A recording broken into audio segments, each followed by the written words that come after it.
সহসাই group D চাকরির জন্য offer দেওয়া হবে, মুখ্যমন্ত্রী। আগরতলা, 29শে ডিসেম্বর। জনগণের সার্বিক কল্যাণে নিরন্তর কাজ করছে রাজ্যের বর্তমান সরকার। মানুষের প্রয়োজনের কথা ভেবেই কাজ করছে সরকার।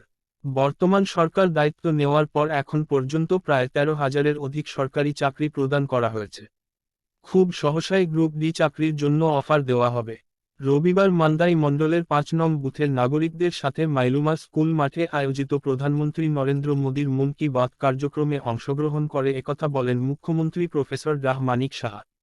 এই কার্যক্রমে মুখ্যমন্ত্রী রাহ সাহা বলেন, দেশ বিদেশে চলমান বিভিন্ন সদর্থক ঘটনাক্রমকে জনসাধারণের জন্য তুলে ধরার জনপ্রিয় কার্যক্রম মন কি বাত এর 117তম পর্ব প্রচারিত হয়েছে আজ। আজকের পর্বে যশস্বী প্রধানমন্ত্রী নরেন্দ্র মোদী সংবিধানের 75 বর্ষ উদযাপন, Mahakumbh, digital media conclave, Bastar Olympic সহ একাধিক বিষয় উত্থাপন করেন। মুখ্যমন্ত্রী বলেন, স্বাস্থ্য পরিষেবার ক্ষেত্রে এগিয়ে যাচ্ছে ত্রিপুরা। এখন রাজ্যেই সফলভাবে কিডনি ট্রান্সপ্লান্ট করা হয়। আর এই কিডনি ট্রান্সপ্লান্ট করতে হলে 35 থেকে 40 লক্ষ টাকার প্রয়োজন হয়। সেই জায়গায় একটি পয়সা ছাড়াই সরকারি ব্যবস্থাপনায় কিডনি ট্রান্সপ্লান্ট করা হয়েছে। আগামী দিনে বন মেরু ট্রান্সপ্ল্যান্ট, লিভার ট্রান্সপ্ল্যান্ট করার চিন্তাভাবনা করা হচ্ছে। এখন মেডিকেল কলেজে আসন সংখ্যা আরও বেড়েছে। প্রতি বছর এখন প্রায় 400 ডাক্তার আমাদের রাজ্যের মেডিকেল কলেজ থেকে পাশ করছেন। ত্রিপুরা মেডিকেল কলেজে 100টি আসন রয়েছে। এর মধ্যে আরও 50টি আসনের জন্য আবেদন করেছেন তারা। অথচ আগে আমাদের কোন মেডিকেল কলেজ ছিল না, কিন্তু এখন আমাদের মেডিকেল কলেজগুলিতে বাইরে থেকেও ছেলেমেয়েরা পড়াশোনা করতে আসছে। 7 এর পৃষ্ঠায় দেখুন, দেওয়া হবে, মুখ্যমন্ত্রী। প্রথম পৃষ্ঠার পর এর পাশাপাশি স্বাস্থ্য পরিষেবার উন্নয়নে প্রায় 250 কোটি টাকা ব্যয়ে সুপার স্পেশালিটি বিভাগ চালু করা হয়েছে। ডোনার মন্ত্রক সেই অর্থ বরাদ্দ করেছে।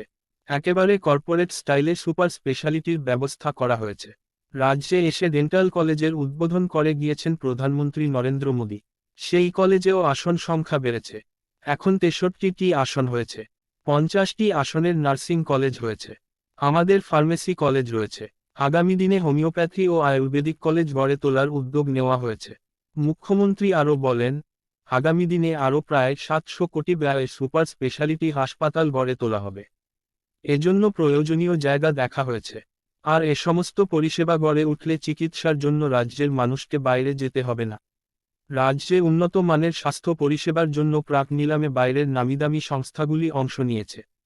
প্রধানমন্ত্রী নরেন্দ্র মোদী অ্যাক্ট ইস্ট পলিসির মাধ্যমে আমাদের নানাভাবে সহযোগিতা করছেন।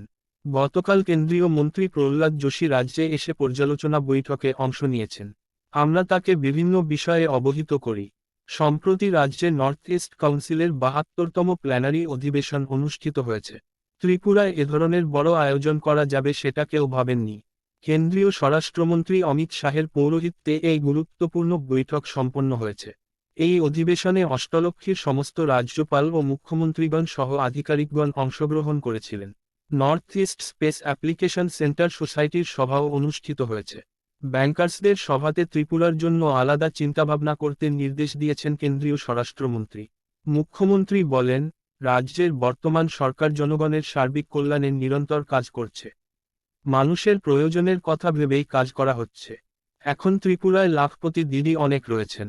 প্রায় 85,000-এর অধিক লাখপতি দিদি এখন আমাদের রাজ্যে রয়েছেন। মানুষকে স্বাবলম্বী করার জন্য যা যা করার দরকার সেটা করা হচ্ছে। আগে স্ব-সহায়ক দলের সংখ্যা 4 থেকে 5,000-এর মতো ছিল।